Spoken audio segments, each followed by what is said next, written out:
Selamat pagi pemirsa hidup sehat, sudahkah Anda memasak pagi ini? Memasak adalah kegiatan sehari-hari yang dilakukan banyak orang tanpa memandang usia maupun jenis kelamin. Proses mengolah bahan makanan ini sudah menjadi hal yang wajar dalam kehidupan sehari-hari.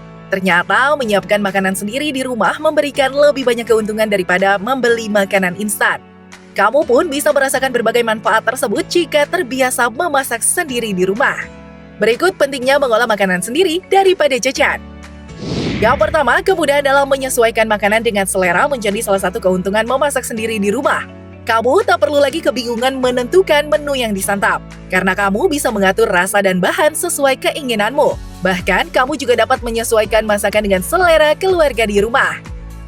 Yang kedua, tentunya setiap bulan kita membutuhkan anggaran yang harus dipersiapkan, termasuk anggaran untuk kebutuhan makanan sehari-hari. Daripada menghabiskan uang untuk membeli makanan di luar yang seringkali lebih mahal, memasak di rumah menjadi pilihan yang jauh hemat dan terkendali. Dengan memasak sendiri, kamu bisa mengatur menu, mengatur porsi, dan menyesuaikan dengan budget yang ada. Yang ketiga, dengan menyediakan makanan sendiri di rumah, kamu sudah bisa menghemat energi dan tenaga, karena tidak perlu lagi repot memesan makanan dari luar atau harus pergi mencarinya. Seringkali restoran yang kamu inginkan malah tutup atau terlalu ramai, sehingga membuatmu kebingungan untuk menentukan pilihan makanan. Kondisi seperti ini tentunya membuang waktu dan menambah kelelahannya. Oleh sebab itu, memasak sendiri di rumah menjadi lebih disarankan karena lebih praktis. Yang keempat, alasan utama dalam menyajikan makanan secara sehat adalah faktor kebersihan. Kamu perlu memastikan setiap bahan yang digunakan benar-benar bersih dan terbebas dari unsur-unsur yang tidak tepat atau berbahaya. Dengan menjaga kebersihan mulai dari proses persiapan hingga penyajian, makanan yang dihasilkan akan jauh lebih aman untuk dikonsumsi. Hasilnya, kamu mendapatkan manfaat yang lebih baik bagi kesehatan tubuh secara menyeluruh. Yang terakhir, kamu bisa memperoleh kemampuan memasak yang semakin meningkat. Semakin sering kamu berlatih di dapur, maka keterampilan dalam mengolah berbagai bahan makanan juga akan semakin terasa. Dari cara memotong bahan, mengatur bumbu, hingga menentukan waktu masak yang tepat, semuanya dapat meningkat secara bertahap.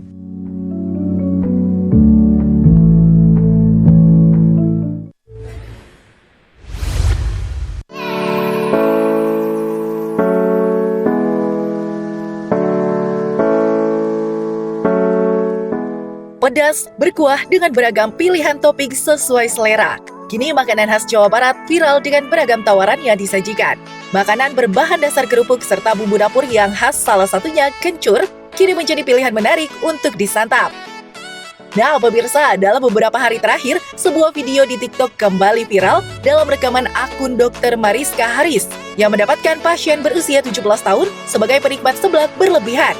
Ia tampak mengalami sensasi panas di dada dan ketidaknyamanan hebat sesaat setelah menyantap seblak dengan tingkat kepedasan ekstrim.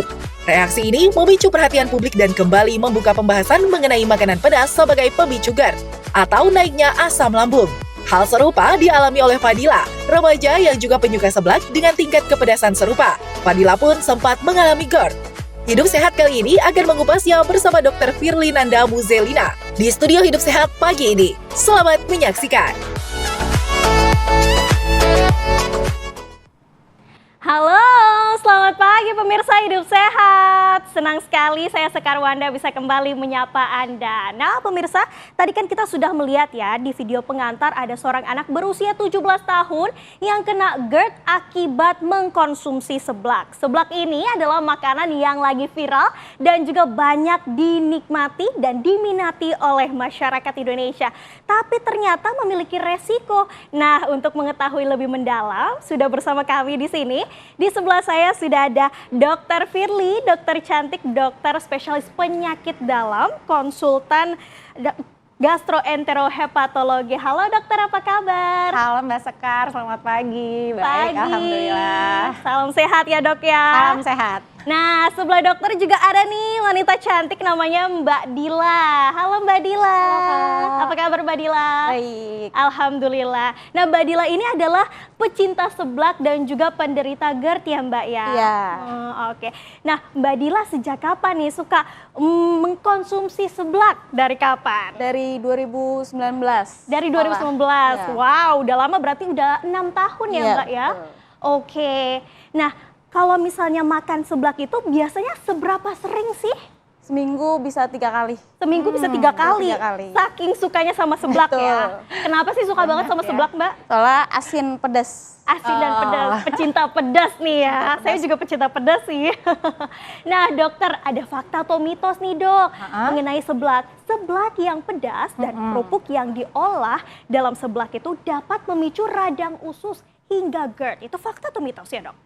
Kalau untuk GERD-nya kita bisa bilang itu fakta. Oh. Karena memang pedasnya itu kan yang mengandung si zat capsaicin itu. Itulah yang membuat satu stimulan sehingga dia bisa menyebabkan iritasi dinding lambung sampai juga dinding kerongkongan. Oke. Kemudian si zat capsaicin itu juga tuh jadi membatasi, ada pintu kan yang membatasi antara kerongkongan sama lambung. Nah itu juga menyebabkan lemahnya pintu tersebut sehingga resiko untuk asam lambungnya naik jadi lebih tinggi. Oh. Tapi kalau untuk radang usus sebenarnya tidak bisa dibilang sebagai penyebab ya. Tapi bila pasien yang memang sudah mempunyai radang usus kemudian harus mengkonsumsi, akhirnya dia mengkonsumsi yang pedas-pedas akan memperberat gejalanya tuh gitu. Nah kalau Mbak Dila sendiri ini ada masalah di usus juga nggak? Misalnya maaf ya buang air besarnya juga ikut terganggu gara-gara makan seblaknya banyak gitu. Iya, buang air besar terus. Oh iya juga ikut terganggu. Keluhan lainnya Mbak Dila kalau pas makan seblaknya karena berlebihan? Paling mual aja sih. Oke. Mual. Jadi ketika makan seblak banyak-banyak jadi mual. Iya, Tapi emang mual. seberapa pedes sih Mbak ketika lagi makan seblak itu? Di level berapa dari 1 sampai 10? Ya suka ada level-levelnya ya. 8 aja lah. 8. Waduh. Berarti suka banget sama pedes ya? Iya, Gak betul. afdol kalau makan pedes. Iya, nggak afdol kalau nggak makan pedas. Nah biasanya kalau makan seblak Mbak Dila itu sukanya bikin atau beli jadi aja deh? Beli jadi aja. Beli jadi biar cepet ya, biar instan Iya. ya. Oh, tapi biasanya belinya tuh di satu tempat atau di beberapa tempat Di gitu? beberapa tempat. Udah ada langganan juga. Udah ada langganan Iya. seblak-seblak favorit Mbak Dila gitu ya? Iya. Oke. Nah terus sambalnya itu kadang-kadang pakai sambal ulek atau sambal instan? Ulek. Ulek? Iya. Oh oke. Jadi itulah yang menjadi penyebab GERD itu sendiri ya dok. Tapi aku penasaran nih, di depan kita kan ada bahan-bahan seblak nih ya. Ada topping seperti ceker, telur, bakso. Ini sebenarnya sehat nggak sih dokter? Oke, kalau kita lihat di sini sebenarnya beberapa topping seperti sayuran itu sudah pasti sehat. Kemudian juga misalnya ceker, jeroan itu juga sebenarnya sumber protein yang baik. Telur juga sumber protein yang baik. Tapi memang beberapa topping yang lain seperti misalnya kerupuk, sosis, bakso itu kan ultra processed food ya. Jadi maksudnya makanan yang sudah diolah. Oke. Jadi mungkin ini yang kita harus agak waspada dalam jumlah yang harus dikonsumsi beberapa sering dan beberapa banyak porsinya. Oke. Kemudian juga seperti Mie, kue tiao. Nah itu juga, itu kan sumber karbohidrat tinggi ya. Kemudian itu sulit dicerna tuh oleh lambung kalau kembali lagi sebenarnya adalah berapa banyak sih porsinya, berapa sering dikonsumsi. Mungkin kalau kayak Mbak Dila gini karena terlalu sering ya. Mbak Dila tuh 3 kali seminggu, tiap hari 3 kali sehari atau gimana? Atau misalnya makan pagi, diselang-seling. Tapi sehari bisa berapa kali Mbak? Misalkan hari Senin terus ke Kamis. Oh ada jadwalnya. Ada jadwalnya ya, jadwal Mbak Dila makan seblak gitu ya. Luar biasa ini benar. Jadi mungkin karena Mbak Dila terlalu sering sehingga beberapa hal kalau yang memang dengan makanan yang mungkin kurang sayur misalnya jadinya menyebabkan Jadi- masalah betul. Kemudian makanan-makanan yang sulit dicerna lagi oleh lambung makin memperberat. Sambelnya juga makin memperberat. Oh oke. Nah dok. Tapi ini biasanya kan ya makanan kan digoreng nih ya dok nih kalau di seblak. Tapi ada fakta atau mitos dokter. Fakta atau mitos katanya seblak yang diproses begitu lebih memiliki memicu batu empedu.